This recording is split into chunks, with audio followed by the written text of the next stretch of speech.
நீங்கள் தவறவிட்ட எபிசோடுகளை இப்பொழுதே காணுங்கள் உங்கள் Tandivan.com மற்றும் Tandivan யூடியூப் சேனலில்.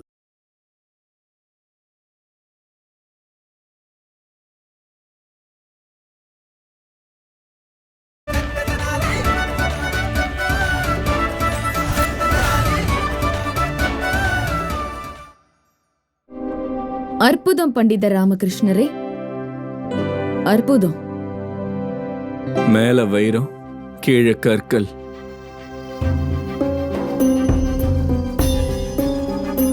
பிரமாதம் பண்டித ராமகிருஷ்ணரே. சொல்ல போனா உங்களை தான் நான் இப்படி பாராட்டணும். வெளியே இருந்து பார்க்க வைரம், உள்ள பார்த்தா வெறும் கல்.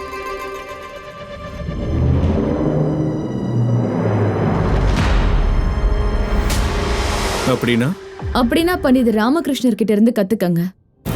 வெளியே பார்க்கவும் வைரமா இருக்காரு, உள்ளுக்குள்ளையும் வைரமா இருக்காரு. நீங்க என்னடான்னா பண்டிதர் ராமகிருஷ்ணர் கூடவே உங்களை ஒப்பிட வந்துட்டீங்க.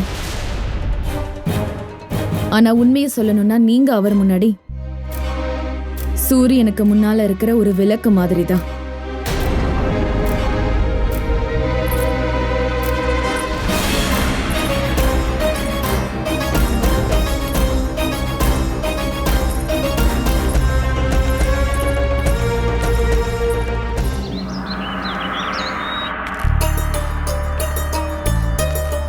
ஷஹன்ஷா, இன்னும் நீங்க தயாராகலையா?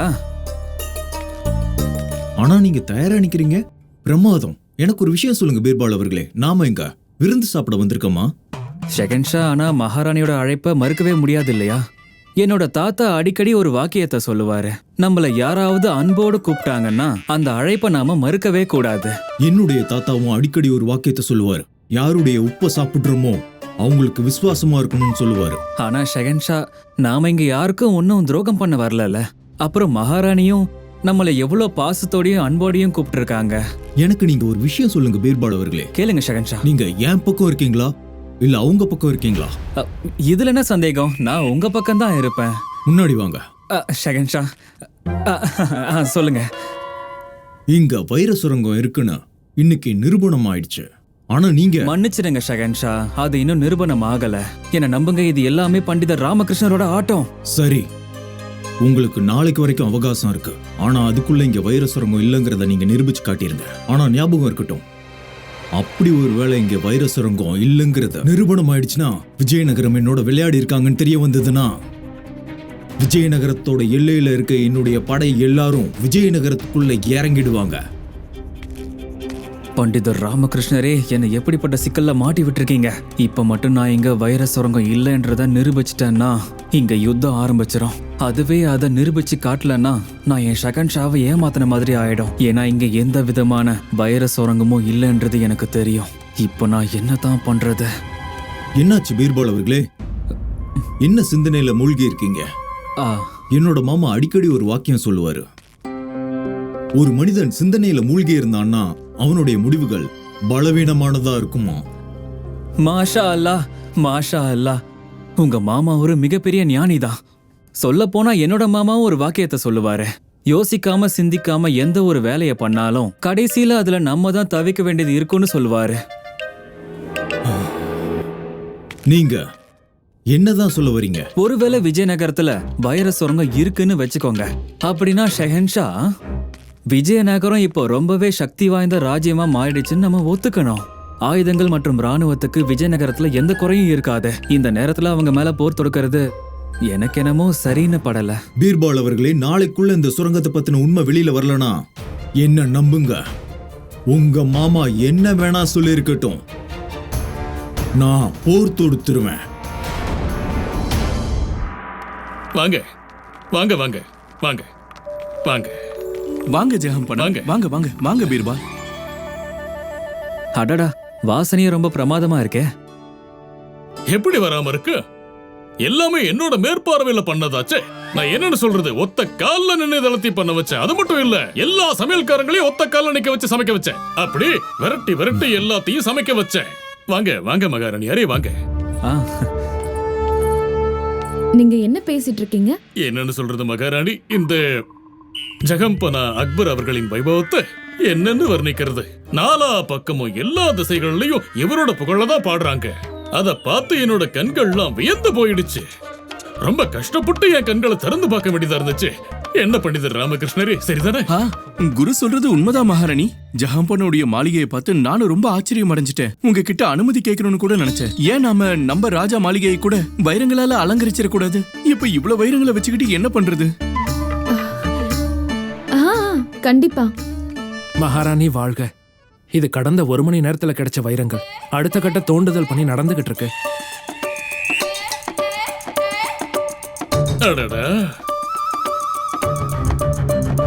சேவகனே, இந்த வைரங்கள் எல்லாம் இங்க இருந்து எடுத்துட்டு போ. அப்புறம் கேளு, இந்த விருந்து முடியற வரைக்கும் யாரும் உள்ள வரக்கூடாதுன்னு சொல்லிடு.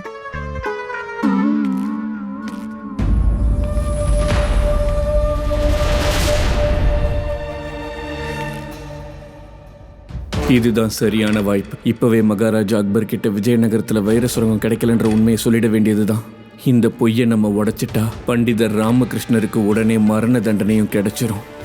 அதோட மகாராணியையும் அதுக்கப்புறம் சிறைப்பிடிச்சிடலாம். மகாராஜா அக்பரோட கை என்னோட தோள் மேல இருக்கும். நான் விஜயநகரத்து சிம்மாசனத்துல இருப்பேன். அப்போ ஆரம்பிக்கலாமா? மகாராஜா அக்பருக்கு என்னுடைய வணக்கங்கள்.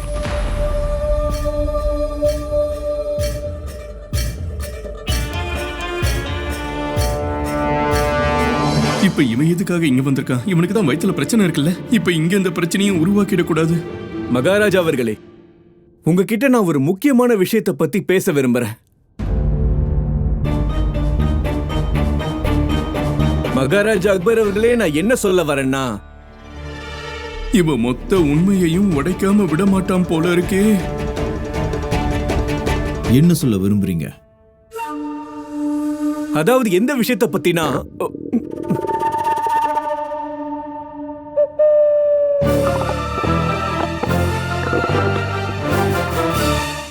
சொல்லுங்க. இது எவ்வளவு முக்கியமான விஷயம்.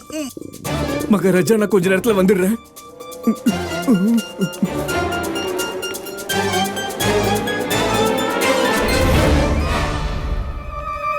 பண்டிதர் ராமகிருஷ்ணரே, இவர் எங்க கிட்ட அப்படி என்ன முக்கியமான விஷயம் சொல்ல இருந்தாரு? ஏன் இப்படி திடீர்னு போயிட்டாருன்னு உங்களால சொல்ல முடியுமா? அட, இவர் எப்பவுமே இப்படிதாங்க. எப்படி? இப்படி ஓடிடுவாரு. அவருக்கு கொஞ்சம் உடம்பு சரியில்லை. ஞாபக சக்தியும் கொஞ்சம் குறைஞ்சிடுச்சு. எதை சொல்லணும் எதை சொல்லக்கூடாதுன்னு எப்பவும் மறந்துகிட்டே இருக்காரு. அவரை விடுங்க. இப்ப விருந்து ஆரம்பிக்கலாமா? கண்டிப்பா கண்டிப்பா. சொல்லப்போனா நீங்க என்ன யோசிச்சுக்கிட்டு இருக்கீங்கன்னு எனக்கு தெரியும் ஜஹாம்பனா. கிருஷ்ணா நதியில வைர சுரங்கம் உண்மையாவே கிடைச்சிருக்கா இல்லையான்னு தானே நீங்க இப்பவும் யோசிச்சுக்கிட்டே இருக்கீங்க. அப்படி கிடைச்சிருந்ததுன்னா உங்களுடைய திட்டம் எல்லாம் வீணா போயிருக்கும். அப்படி கிடைக்கலனா உங்ககிட்ட பொய் சொல்லியிருக்காங்க. சொல்லப்போனா நாங்க உங்க இடத்துல இருந்திருந்தோம்னா நாங்க இந்த அளவுக்குலாம் யோசிச்சுக்கிட்டு இருக்க மாட்டோம். நாங்க நேரடியா தாக்குதலை தொடர்ந்து பால் எது தண்ணி எதுன்னு பிரிச்சு பார்த்திருப்போம். யார்கிட்ட இவ்ளோ பெரிய படை இருக்கோ அவங்க யோசிக்க வேண்டிய சிந்திக்க வேண்டிய அவசியம் என்ன? நேரடியா தாக்குதலை தொடுத்துறணும்.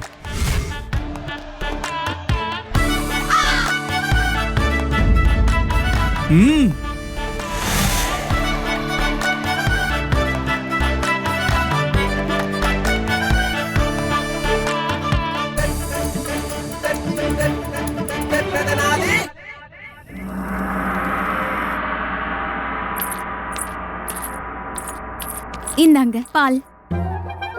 பால் பால் பால். சாரதா அவர்களே, ஒரு மனிதனுக்கு தாகம் எடுக்கும்போது அவனுக்கு பால் இல்ல தண்ணி தான் கொடுக்கணும்.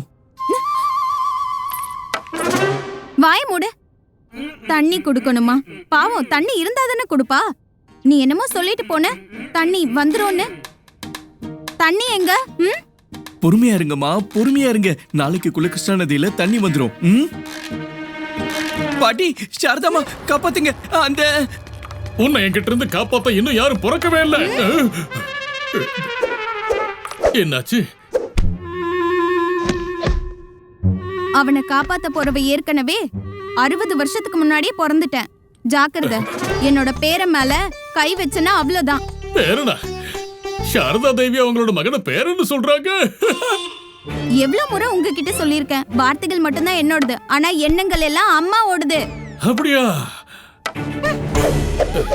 ஐயோ அம்மா! ஐயோ அம்மா ஐயோ நல்லா அழுங்க, அழுங்க. ஐயோ, வேண்டாம், வேண்டாம், வேண்டாம். போதும் போதும் போதும் போதும் போதும் போதும் நிறுத்துங்க போதும் இன்னைக்கு இது போதும் போங்க போங்க. ஏய் பண்டிதர் ராமகிருஷ்ணா, தண்ணி இப்போ மூக்கு வரைக்கும் வந்துருச்சு. என்ன சொல்றீங்க குருவே? தண்ணி வந்துருச்சா? ஐயோ தண்ணி என்ன, இருந்த அணை கூட இப்ப உடைஞ்சிடுச்சு. அணை உடைஞ்சிருச்சா? ஆனா அணையில இருக்கிற தண்ணியை தான் மகாராஜா அக்பர் திறந்து விட சொன்னார்ல. பரவாயில்ல பரவாயில்ல, கிருஷ்ணா நதியில தண்ணி வந்துருச்சு.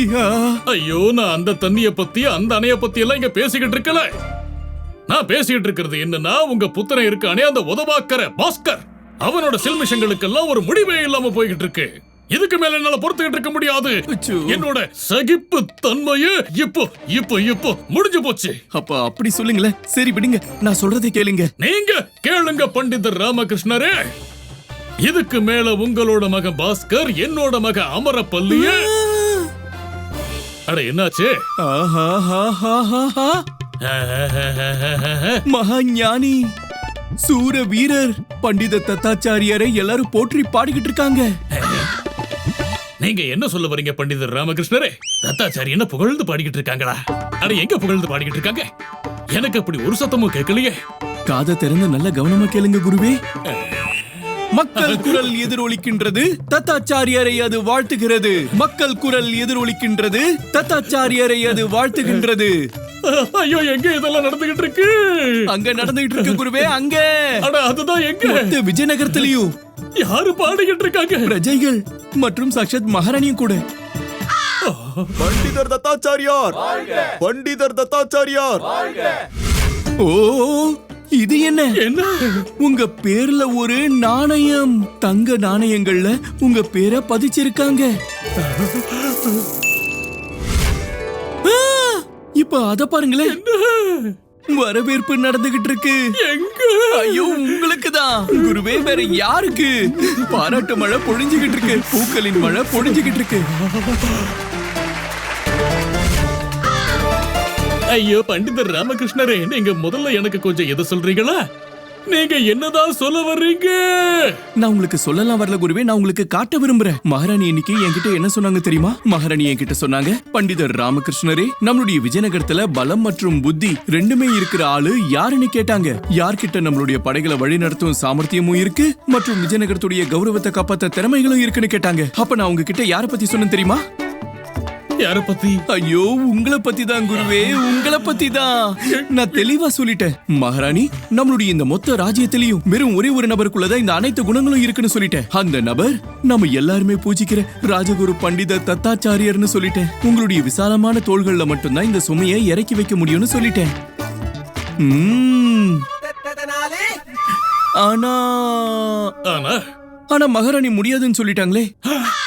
அவங்க சொன்னாங்க, இல்ல இல்ல, ராஜகுரு கிட்ட புத்திலாம் இருக்கு, அவர்கிட்ட பலம் இல்ல. அவரே ஒரு பெரிய பயந்தாங்கோலி, படை எங்க இருந்து அவர் வழி நடத்த போறாரு? அவரையே காப்பாத்திக்கிற சாமர்த்தியம் இல்லாதவரால விஜயநகரத்தை எப்படி காப்பாத்திட முடியும்னு கேட்டாங்க. மகாராணி இப்படியா சொன்னாங்க? குருவே, சொல்ல போனா நிறையவே சொன்னாங்க. ஆனா இந்த நிலைமையில உங்ககிட்ட புத்தி மட்டும் இல்லாம பலமும் இருக்குன்னு நீங்க மட்டும் நிரூபிச்சு காட்டிட்டீங்கன்னா, நீங்க ஒரு கோழை இல்ல, ஒரு படையை வழி நடத்துறதுக்கான சாமர்த்தியமும் உங்ககிட்ட இருக்குன்னு காட்டிட்டீங்கன்னா, வெறும் சாஸ்திரங்கள்ல மட்டும் இல்ல ஆயுத ஞானங்களையும் நீங்க திகழ்ந்தவர்னு காட்டிட்டீங்கன்னா, இப்ப கொஞ்ச நேரத்துக்கு முன்னாடி நான் உங்ககிட்ட என்ன காட்டிக்கிட்டு இருந்தனோ அதெல்லாம் அப்படியே நிஜமாவே நடந்துரும். அப்படின்னா என்னோட புகழ் பாட்டு? ஆமா குருவே, ஆமா, எல்லாமே நடந்துரும். நீங்க மட்டும் நான் என்ன சொல்றனோ அப்படியே பண்ணிட்டு வாங்க. பாருங்க, இன்னைக்கு ராத்திரி படை வீரர்களை கூட்டிக்கிட்டு மாளிகைக்கு பின்னாடி இருக்கிற மைதானத்துக்கு வந்துருங்க. வந்துட்டேன். இப்ப என்ன பண்ணணும்? இப்போ முழு சக்தியையும் பயன்படுத்தி சங்க ஊதுங்க.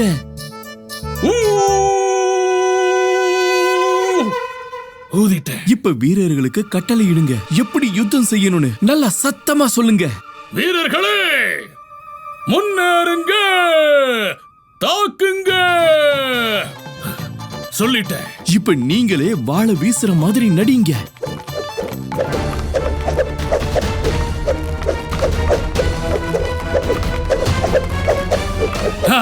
நடிச்சு முடிச்சிட்டேன். இப்ப என்ன பண்ணணும்? ஒரு நிமிஷம். ஐயோ பண்டிதர் ராமகிருஷ்ணரே, இத சொல்லுங்க. இதெல்லாம் பண்றதுனால என்ன பிரயோஜனம் இருக்கு? ஒரு பிரயோஜனம் மட்டும் இல்ல, 2 லாபம் கிடைக்க போகுது குருவே. முதல் லாபம் என்னன்னா, உங்களுடைய இந்த ரூபத்தை பார்த்து மகாராணிக்கு நேரடியா நீங்க யுத்த கலையிலையும் திகழ்ந்தவர்னு தெரிய வந்துரும், படையையும் சமாளிக்க முடியும்னு தெரிய வந்துரும். அப்ப 2வது லாபம், மகாராஜா அக்பர் மற்றும் பீர்பாலும் கூட உங்களுடைய இந்த ரூபத்தை பார்த்து பயந்து போயிடுவாங்க. இந்த ராஜ்யத்தின் ராஜகுருவே இவ்வளவு பெரிய சூர வீரரா இருக்காருன்னா அவங்களுடைய படை எப்படி இருக்கும்னு யோசிப்பாங்க. அதுக்கப்புறம் விஜயநகரத்து மேல தாக்குதல் தொடுக்கிற எண்ணத்தை கைவிட்டுருவாங்க. அதன் பிறகு விஜயநகரத்தின் வரலாற்றுல உங்களுடைய பெயர் பொன் எழுத்துக்களால பொறிக்கப்படும். எந்த எழுத்துக்கள்ல குருவே? பொன் எழுத்துக்கள்ல. போதும் பண்டிதர் ராமகிருஷ்ணரே, இப்ப நீங்க பாத்துக்கிட்டே இருங்க. இன்னைக்கு ராத்திரினா என்ன பண்றேன்னு மக்கள் குரல் எதிரொலிக்கிறது. தத்தாச்சாரியரை அது வாழ்த்துகிறது. மக்கள் குரல் எதிரொலிக்கிறது. தத்தாச்சாரியரை அது வாழ்த்துகிறது. மக்கள் குரல் எதிரொலிக்கிறது. தத்தாச்சாரியரை அது வாழ்த்துகிறது. மக்கள் குரல் எதிரொலிக்கிறது. தத்தாச்சாரியரை அது வாழ்த்துகிறது. அம்மா காளியம்மா, எனக்கு உதவி பண்ணுங்கம்மா. இந்த இரவு வருங்காலத்தை முடிவு பண்ண போற இரவா இருக்க போகுது. ஒண்ணு விஜயநகரம் அழிய போகுது, இல்ல மகாராஜா அக்பரோட பகை உருவாக போகுது.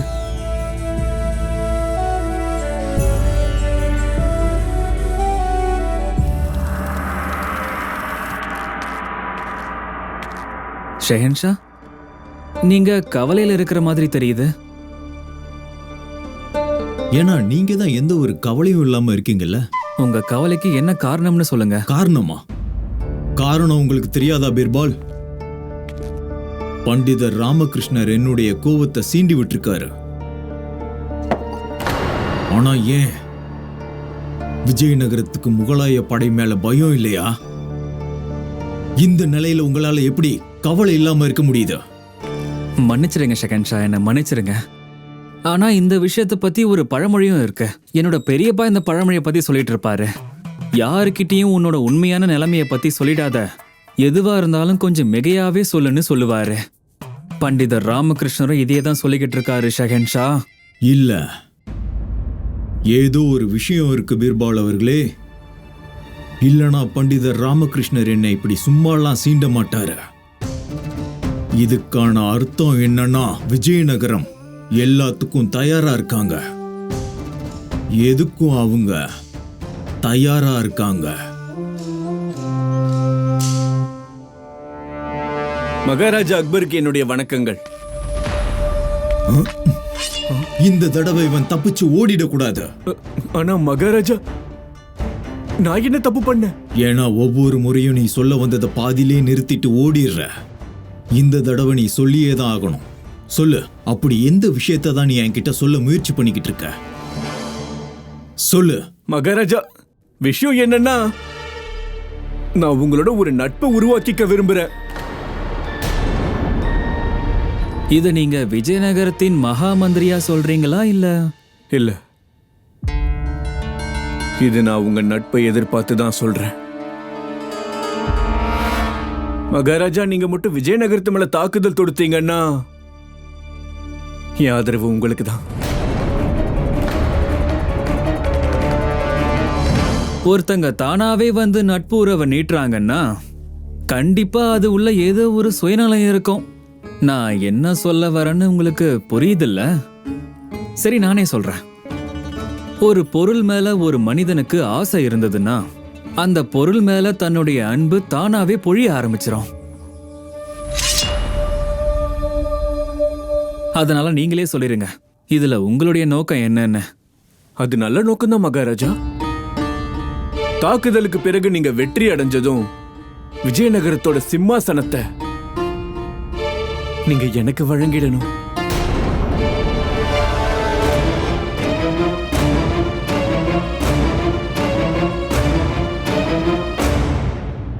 உங்க ராஜ்யத்துக்கே நீங்க விசுவாசமா இல்லாதப்போ எங்க ராஜ்யத்துக்கு இருப்பீங்கன்னு நாங்க எப்படி நம்புறது? உங்களுக்கு நம்பிக்கை வரும் பீர்பால் அவர்களே. சரி, என்ன விஷயம்னு சொல்லுங்க. விஷயம் என்னன்னா, அது சொல்லுங்க. நான் உங்ககிட்ட சொல்ல விரும்புறது என்னன்னா, அட சீக்கிரம் என்னன்னு சொல்லுங்க. மகாராஜா, நான் வந்து போயிட்டு கொஞ்ச நேரத்துல திரும்ப வந்து எல்லாத்தையும் சொல்லிடுற மகாராஜா. பீர்பால் அவர்களே, அவனை புடிங்க. அட இருங்க, என்னன்னு சொல்லிட்டு போங்க. ஐயோ பீர்பால் அவர்களே, சொன்னா கேளுங்க. விஷயம் என்னன்னு சொல்லிட்டு போங்க. ஒரு நிமிஷம் பொறுத்துக்கோங்க, நான் வந்துருவேன். விஷயத்த சொல்லுங்க. நான் வந்து சொல்றேன். அட விஷயத்த என்னை சொல்லுங்க. விடுங்க. அட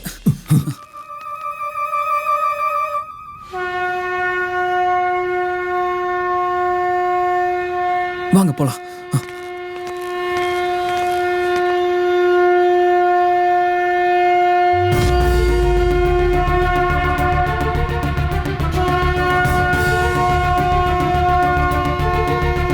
இப்பவும் இததான் சொல்ல போறீங்களா பீர்பால்? இவங்க போருக்கு தயாரா இல்லைன்னு? ஷெகன்ஷா, எந்த ஒரு முடிவுக்கும் வர்றதுக்கு முன்னாடி விஷயம் என்னன்னு முதல்ல போய் பார்த்துடலாமே. வாங்க வாங்க. போலாம். இன்னைக்கு நான் பால்லாம் குடிக்க மாட்டேன், தண்ணி தான் குடிப்பேன். நதியில தண்ணி இல்லைனாலும் தேங்காய் தண்ணியை குடிக்க போறேன். தன்னந்தனியா உட்கார்ந்து தேங்காய் தண்ணியை குடிக்க முயற்சி பண்ணிட்டு இருக்கீங்க. கொஞ்சம் கூட வெக்கமா இல்ல? கணவர்கிட்ட எல்லாம் இந்த மாதிரி எல்லாம் பேசக்கூடாது. நான் ஒன்னும் இப்படி எல்லாம் சொல்லல. அம்மா சார்பா தான் இதெல்லாம் சொல்றேன். சரி விடு. இப்ப எங்க 2 பேருக்கும் அந்த தேங்காய் தண்ணியை கொடு. அடனா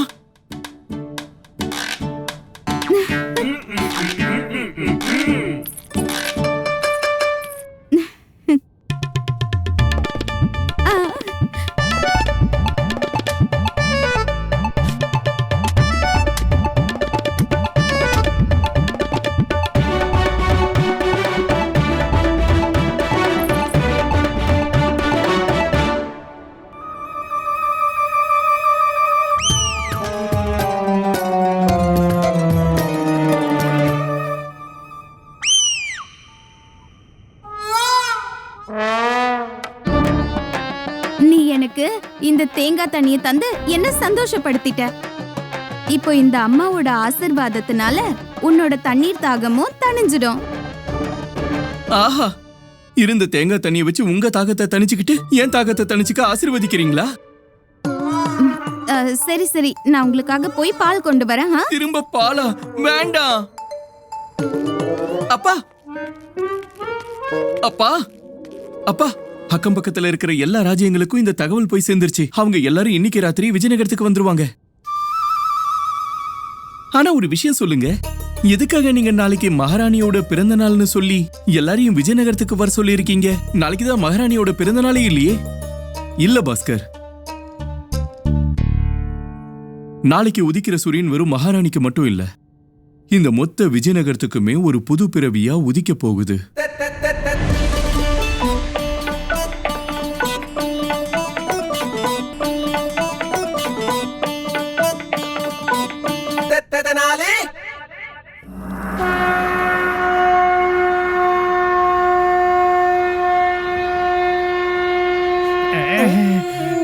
குருஜி, சங்கம் மெதுவா ஊதுங்க. இதனால அவங்க தூக்கம் கலைஞ்சிருச்சுன்னா அதுக்கப்புறம் அவங்க உங்களை நிரந்தரமா தூங்க வச்சிருவாங்க. அதுக்கப்புறம் உங்க எல்லா ஆசையும் மண்ணோட மண்ணா போயிடும். வாய முடுங்கடா முட்டாள்களே. மகாராணிய தூக்கத்திலிருந்து எழுப்புறதுதா திட்டமே.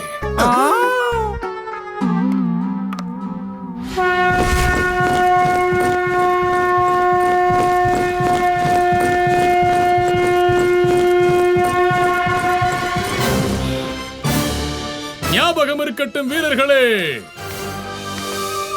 யுத்தத்துக்குன்னு எந்த கால நேரமும் இருக்காது. எப்ப வேணாலும் யுத்தம் நடக்கலாம். அதனால ஒரு உண்மையான படை வீரன்கிறவன் எப்பவும் போருக்கு தயாரா இருக்கணும். யார பார்த்தும் நாம பயப்படக்கூடாது. நாம நம்மளோட எதிரிகளை வீழ்த்தி மண்ணோட மண்ணாக்கிடணும். இப்பவும் இததான் சொல்ல போறீங்களா பீர்பால்? இவங்க போருக்கு தயாரா இல்லைன்னு? ஷெஹன்ஷா, எந்த ஒரு முடிவுக்கும் வர்றதுக்கு முன்னாடி அங்க என்ன நடக்குதுன்னு போய் பார்த்துட்டு வந்துடலாமே. வாங்க வாங்க. வாழக்குடு.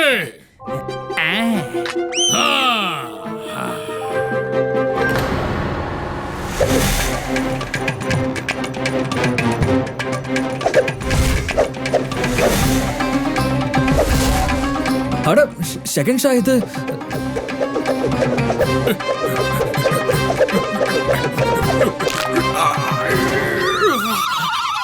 இந்த வாள் ரொம்ப கனமா இருக்கு.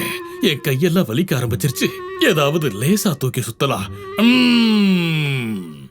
இந்த வாள்களாலையும் இல்ல, அம்புகளாலையும் இல்ல. யுத்தத்துல வெல்லணும்னா அது ஈட்டியாலதான். ஈட்டியை கொண்டு வாங்க. வீரர்களே, இப்ப நான் உங்களுக்கு ஈட்டி எறிய கத்துத்தர போறேன். அட என்ன அப்படியே நின்னு என்ன வேடிக்கை பார்த்துட்டு இருக்கீங்க? போங்க, போய் ஈட்டி எடுத்துட்டு வாங்க. எல்லாரும் வந்து என் பின்னாடி நில்லுங்க. இப்ப 4 வீரர்கள் முன்னாடி வாங்க. பிரமாதம். ஈட்டியை இப்படி புடிங்க. அப்புறம் இது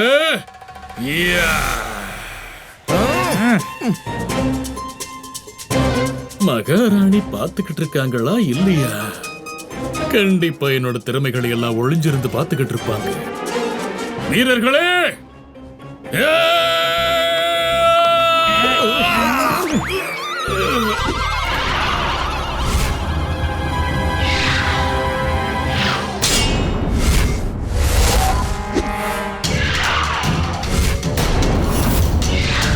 ஷஹன்ஷா வந்துருங்க.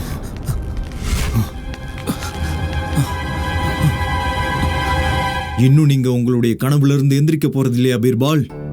பாத்தீங்கல்ல, நமக்கு எதிராக இவங்க யுத்தத்துக்கு தயாராயிட்டு இருக்காங்க, அதுவும் நடுராத்திரியில.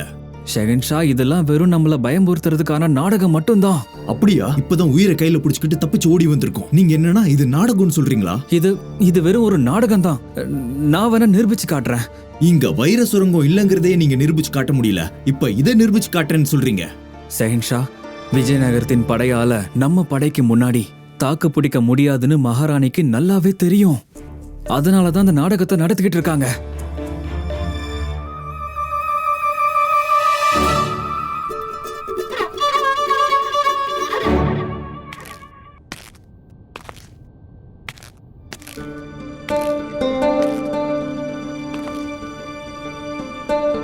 இவங்க 2 பேரும் இங்க பார்க்கவே மாட்டேங்கிறாங்க.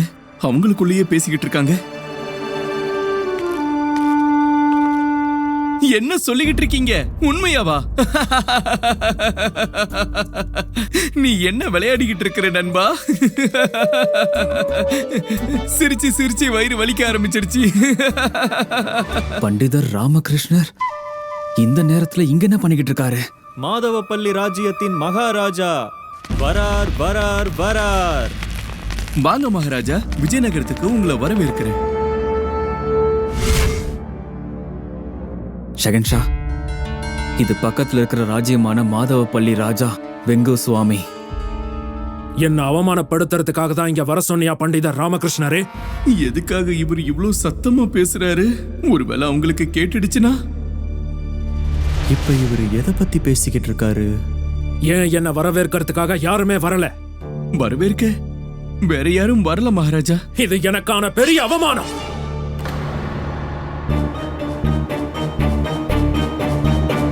இன்னொரு ராஜ்யத்துல இருக்கும்போது ஒரு ராஜா அவருடைய வாள் எடுக்கிறாருன்னா அதுக்கான அர்த்தம் என்னன்னு தெரியும்ல பீர்பால்? அவர் இவங்களுக்கு ஆதரவா இருக்காருன்னு அர்த்தம். இல்ல இல்ல மகாராஜா, அது மகாராணி அவர்கள் உங்க எல்லாரையும் வரவேற்கிறதுக்காக என்ன அனுப்பி இருக்காங்க. அது என்ன விஷயம்னா, முகலாய அரசர் எந்தவித முன் அறிவிப்பும் இல்லாம திடீர்னு எங்க ராஜ்யத்துக்கு விருந்தாளியா வந்துட்டாரு. அவர் இந்த நிலைமையில உங்களையும் உங்களுடைய ஆட்களையும் பார்த்தாருன்னா ஒருவேளை நாங்களும் நீங்களும் ஒன்னா சேர்ந்து அவருக்கு எதிரா சதி திட்டம் திட்டுறதா அவரு நினைச்சுக்கலாம். அதனாலதான் மகாராணியும் அவங்களுடைய பிறந்தநாள் நிகழ்ச்சியை நிறுத்திட்டாங்க. உங்களுக்கு எந்த பிரச்சனையும் வந்துடக்கூடாதுல்ல. அதனால நான் மகாராணியின் சார்பா உங்க எல்லாரையும் வரவேற்கிறேன். கூடவே உங்ககிட்ட மன்னிப்பும் கேட்டுக்கிறேன்.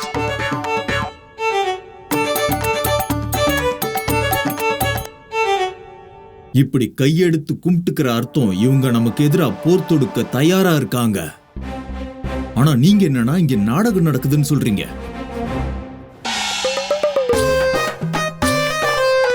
மகாராணியின் தரப்புல இருந்து இந்த சின்ன அன்பளிப்பை ஏத்துக்கோங்க மகாராஜா.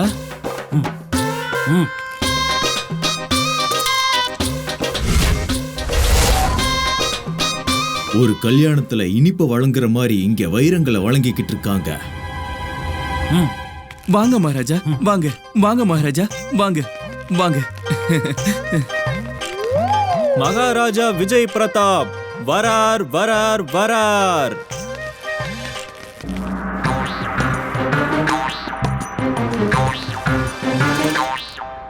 இப்ப இது யாரு? மகாராஜா இவர் பக்கத்து ராஜ்யமான ராய்கட் நகரத்தின் ராஜா. நிறைய ஆட்களோட வந்திருக்கிறாரு. ஆமா ஷஹன்ஷா, இவங்க ராஜ்யம் ரொம்பவே சக்தி வாய்ந்ததுன்னு கேள்விப்பட்டிருக்கேன். நமக்கு எதிராக வைரத்தை பயன்படுத்தி படையை விரிவுபடுத்திக்கிட்டு இருக்காங்க விஜயநகரம். கூடவே இதே வைரங்களோட உதவியோட சக்தி வாய்ந்தவங்களாவும் ஆயிட்டு இருக்காங்க. மகாராஜா ஷாஹிரா இன்னமும் ஆளுங்க வந்துகிட்டு இருக்காங்க. வரார் வரார் வரார்.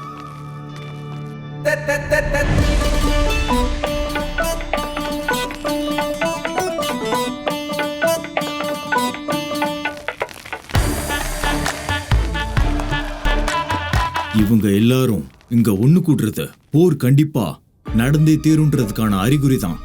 மகாராஜா, இதெல்லாம் வெறும் ஒரு நாடகம் தான். இதெல்லாம் பண்டிதர் ராமகிருஷ்ணருடைய மிகப்பெரிய தந்திரம். எல்லாம் நம்மளோட மனசுல பயத்தை விதைக்கிறதுக்காக தான். ஜலாலுதீன் அக்பருக்குள்ள பயத்தை விதைக்கிறதுக்கு யாரும் இங்க இன்னும் பிறந்ததே இல்ல. மற்றும் போரை பொறுத்த வரைக்கும் நம்ம படையும் தயார் நிலையில இருக்கு. ஷெஹன்ஷா, இது படைகளுக்கான போர் இல்ல, இது புத்திசாலித்தனத்துக்கான போர். அப்புறம் இந்த போர்ல 2 வீரர்கள் மட்டும்தான் இருக்காங்க. ஒன்னு நாம, இன்னொன்னு அந்த பண்டிதர் ராமகிருஷ்ணர். இப்போ இந்த போர்ல யாரு ஜெயிக்கிறாங்கன்னு பொறுத்திருந்து பார்க்கலாம். ஆட்டம் இப்ப ஆரம்பிச்சிடுச்சு. இந்த ஆட்டத்துல 2 வீரர்கள், ஒன்னு நான், இன்னொன்னு பீர்பால். ஷெகன்ஷா, எனக்கு நாளைக்கு வரைக்கும் மட்டும் அவகாசம் கொடுங்க. நாளைக்குள்ள என்னால் அதை நிரூபிச்சு காட்ட முடியலன்னா நீங்க என்ன கட்டளையிட்டாலும் அதை நான் ஏத்துக்கிறேன். இப்ப நாளைக்கு வரைக்கும் தான் நேரம் இருக்கு. அப்புறம் அணையின் தண்ணி திறக்கப்படுறத யாராலையும் தடுக்க முடியாது.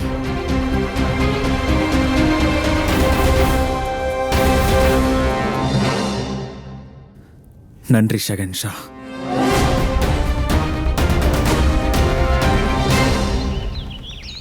என்ன பண்ணிருக்கீங்க பண்டித ராமகிருஷ்ணரே?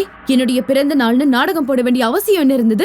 பாருங்க, அக்கம் பக்கத்து ராஜ்யங்கள்ல இருந்து அனைத்து அரசர்களும் இங்க வந்திருக்காங்க. அதுவும் விலை உயர்ந்த அன்பளிப்புகளோட. காலையில இருந்து ஒவ்வொருத்தர சந்திச்சு அவங்க கிட்ட இருந்து அன்பளிப்புகளை வாங்கி வாங்கி சோர்வடைஞ்சு போயிட்டேன். மகாராணியாரே, நான் தான் ஆரம்பத்துல இருந்தே சொல்லிட்டு வரேனே, இவர் எப்ப எதை பண்ணாலும் அது சொதப்புற வேலையாதான் இருக்கும்னு. நான் சொல்ல வர்றதுக்கு அர்த்தம் என்னன்னா, இவர் எப்ப எதை பண்ணாலும் சூழ்நிலைய மோசமாக்கிடுவாரு. இப்ப பாருங்க, உங்க பொய்யான பிறந்த நாளை கொண்டாடிக்கிட்டு இருக்காரு. நான் சொல்றத கேளுங்க, இன்னைக்கு பேசாம இவருக்கு தண்டனையை கொடுத்துருங்க. என்ன மந்திரியார் அவர்களே? ஆமா, இவருக்கு தண்டனை கிடைச்சே ஆகணும். ஏன்னா இப்ப இவருடைய பொய்களின் விளைவால தான் முகலாயர்களுடைய படை நம்ம எல்லையை நோக்கி வந்திருக்காங்க. அவங்க எப்ப வேணாலும் தாக்குதல் ஆரம்பிக்கலாம். என்ன கடவுளே! பண்டித ராமகிருஷ்ணரே, இவர் என்ன சொல்லிட்டு இருக்காரு? உங்களுடைய திட்டம் தோல்வி அடையாதுன்னு தானே சொன்னீங்க. அப்ப இதெல்லாம் இல்ல மகாராணி அவர்களே, என்னதான் முகலாயர்களுடைய படை நம்மளுடைய எல்லைக்கு வந்திருந்தாலும் யுத்தம் எதுவும் நடக்காது. என்னுடைய திட்டம் இப்படி தோல்வி அடைய முடியாது. எனக்கு ஆச்சரியமா இருக்கிற ஒரே ஒரு விஷயம் என்னன்னா, எல்லாத்தையும் பார்த்தும் கூட ஏன் மகாராஜா அக்பர் இன்னும் பயந்து போகல? ஷாஹன்ஷா அக்பர் வரார் வரார் வரார்.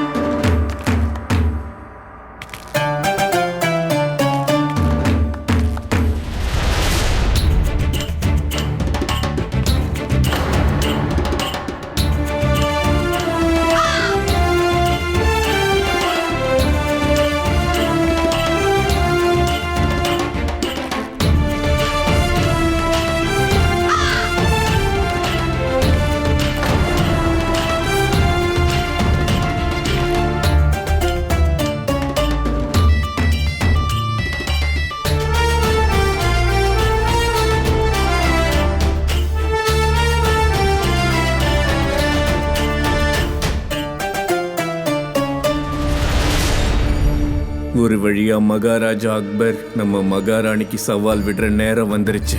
இனிமே எனக்கு நடக்க போற பட்டாபிஷேகத்தை தடுக்க யாராலையும் முடியாது. விஜயநகரத்தின் அரசவைக்கு உங்க 2 பேரையும் நான் வரவேற்கிறேன்.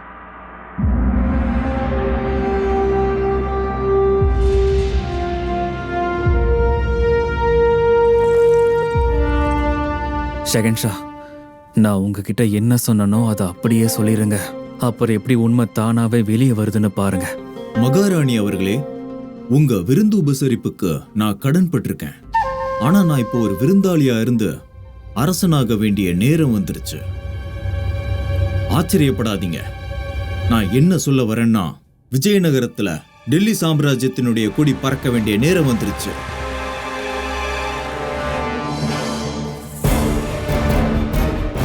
விஜயநகரம் மற்றும் டெல்லி சாம்ராஜ்யத்துக்கு இடையில போரை அறிவிக்க தான் நான் இங்க வந்திருக்கேன்.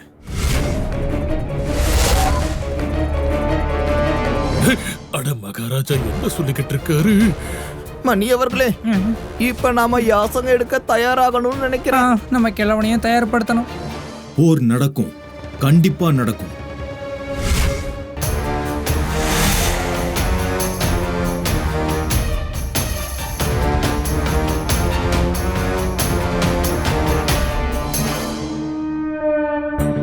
மகாராணி, மகாராஜா அக்பர் வருவாரு, யுத்தம் தொடுக்க போறதா உங்களை மிரட்டவும் செய்வாரு. ஆனா நீங்க அதை கேட்டு பயப்படக்கூடாது. அப்ப நீங்க முழு தைரியத்தோட எதுக்கும் பயப்படாம நீங்க அவருக்கு சவால் விடணும்.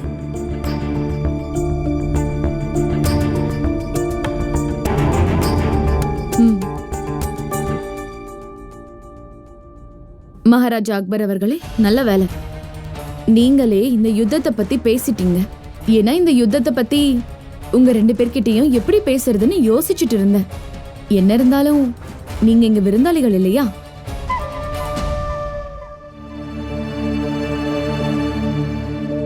நாங்களும் யுத்தத்தை தான் விரும்புறோம்.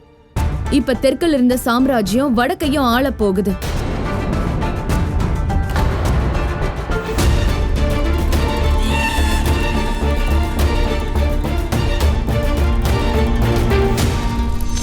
எப்ப வேணா யுத்தம் நடக்கலாம். அதனால ஒரு உண்மையான வீரன் யாருன்னா எப்பவும் போருக்கு தயாரா இருக்கிறவன் தான்.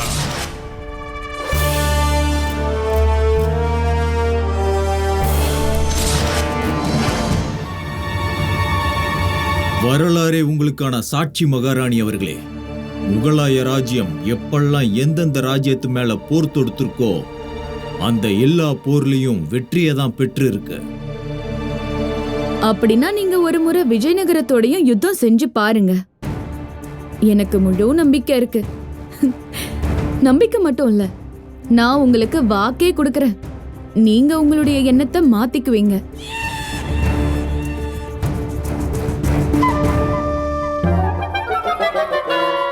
ஷெஹன்ஷா, என்ன நம்புங்க. இந்த வைரங்கள், வைர சுரங்கம், அக்கம் பக்கத்து ராஜாக்கள் வந்தது, இது எல்லாமே நாடகம்தான். இது நம்மளை பயமுறுத்துறதுக்காக பண்டிதர் ராமகிருஷ்ணர் பண்ற வேலை. இங்க பாருங்க, இப்போ நீங்க விஜயநகரத்தின் எல்லை வரைக்கும் நம்ம படைகளை வர சொல்லி கட்டளையிடுங்க. அப்புறம் மகாராணி கிட்ட வெளிப்படையா போருக்கு சவால் விடுங்க. அப்புறம் பாருங்க, அவங்க கிட்ட உண்மையை சொல்றதை தவிர வேற எந்த வழியும் இருக்காது. கேட்டீங்களா பீர்பால்? இவங்க பட போருக்கு தயாரா இருக்கான். தெற்கின் அனைத்து ராஜ்யங்களும் ஒன்னா சேர்ந்து நம்மளை எதிர்த்து நிக்கிறாங்க. இந்த நிலைமையில நம்மளுடைய படையை எந்த ஒரு முன்னேற்பாடும் இல்லாம அனுப்புறது தோல்விக்கான வழியா இருக்கும்.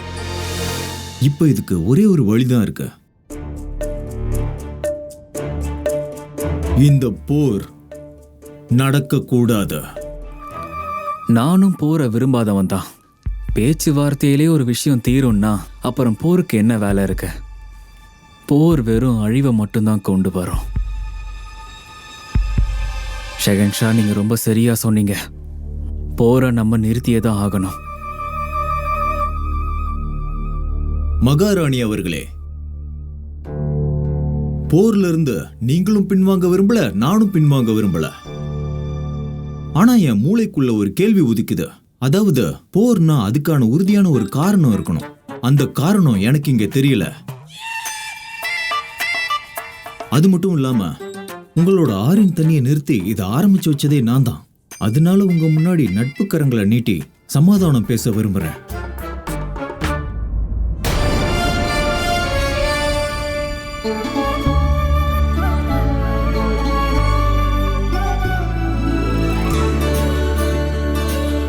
தப்பிச்சிட்டோம் மணி அவர்களே. மற்றும் வாக்களிக்கிறேன், கிருஷ்ணா நதியில கட்டியிருக்க அணைய நான் திறந்து விட்டுறேன். அட வேண்டாம் வேண்டாம் ஜெகம்பனா, அப்படி மட்டும் கண்டிப்பா பண்ணிடாதீங்க. கிருஷ்ணா நதியில மட்டும் தண்ணி வந்துருச்சுன்னா எங்களுடைய வைர சுரங்கங்கள் என்ன ஆகும்? அந்த வைரங்களை வச்சுதான் நாங்க எங்களுடைய ராஜ்யத்தையே சர்வசக்தி வாய்ந்த ராஜ்யமா மாத்த போறோம். என்ன மகாராணி? நான் விரும்பாத விஷயமும் அதுதான். அதை நான் நடக்கவும் விடமாட்டேன். அட போது நிறுத்துங்க பண்டிதர் ராமகிருஷ்ணரே, இன்னும் எவ்வளவுதான் நடிப்பீங்க? வைர சுரங்கத்தை பத்திலாம் எனக்கு கவலை இல்லை பண்டிதர் ராமகிருஷ்ணரே. ஆனா நான் பண்ண தப்ப திருத்திக்கணும். நான் ஏற்கனவே டெல்லிக்கும் தகவல் அனுப்பிட்டேன். நாளைக்குள்ள கிருஷ்ணா நதியில தண்ணி வந்துடும். அச்சோ, அடடா அடடா, பிரமாதம் பிரமாதம். குருவே, இது வருத்தமான விஷயம் இல்லையா? ஆமால, நான் வருத்தப்படுற மாதிரி நடிக்கணும்ல. டேய் முட்டாள்களா, வருத்தப்படுற மாதிரி நடிக்க.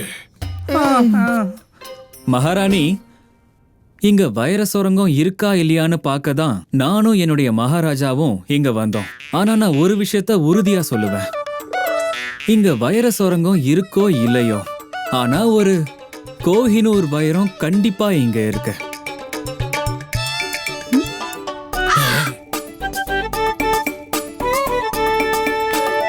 பண்டிதர் ராமகிருஷ்ணர்.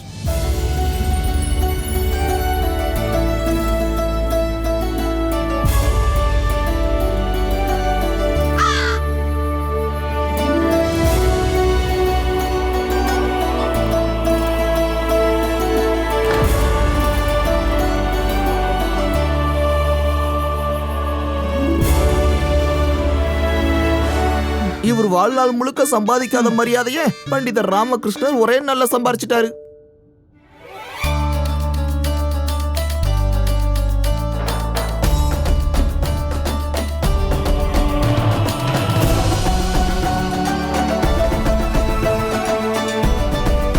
Catch us on TV, Tandivan.com, Facebook and YouTube.